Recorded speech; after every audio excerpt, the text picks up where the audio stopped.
BS Management graduate ako, pero sa hirap ng buhay, hindi ako nakapasok na trabaho dito sa Pilipinas. Grinab ko maging OFW. Doon ko nasubukan na napakahirap pala, nag-aalaga ako ng anak ng iba, pero yung anak ko, iba ang nag-aalaga. Nag-join ako sa AIM Global dahil minsan nagkasakit yung anak ko, nagpaalam ako sa amo ko. Ang sagot ng amo ko, "Doktor ka ba? Bakit kailangan mong magpaalam umuwi? Pera ang kailangan ng mga pamilya mo, hindi ikaw dahil hindi ka doktor."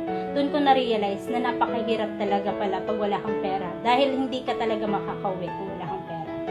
Nung nagsimula ako, wala akong alam na pwedeng gawin. Pero mahilig ako mag-Facebook, napaka-Facebook addict ko talaga. Share lang ako ng share nung una.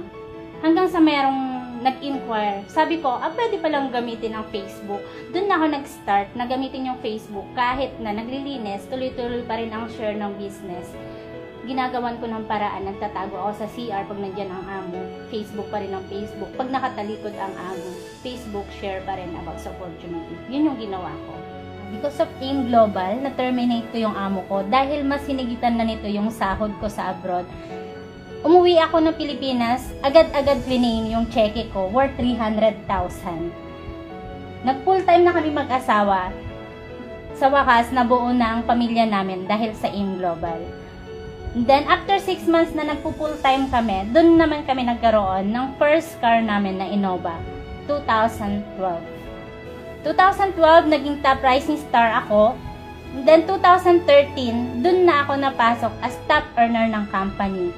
Doing 3 years full-time dito sa AIM Global, hindi ko inaasahan na makukuha ko pala ang dream car namin na Camaro.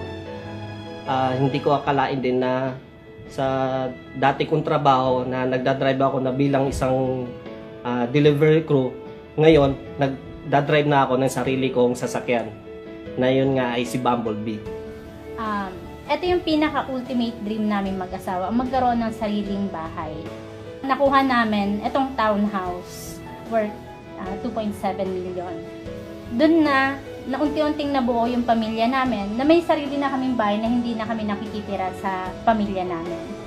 Dahil sa AIM Global, nung una pangarap lang namin ng grupo ko na magkaroon ng isang bahay na magkakapit-bahay kami sa isang subdivision.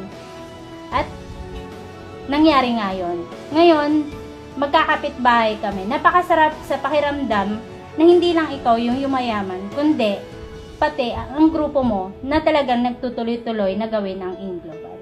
Ang ma-advise ko lang sa lahat ng OFW sa mundo, maging open-minded lang sa opportunity na AIM Global. Dahil sa AIM Global, napakarami ng OFW gaya ko na napauwi dahil sa napakagandang opportunity na to.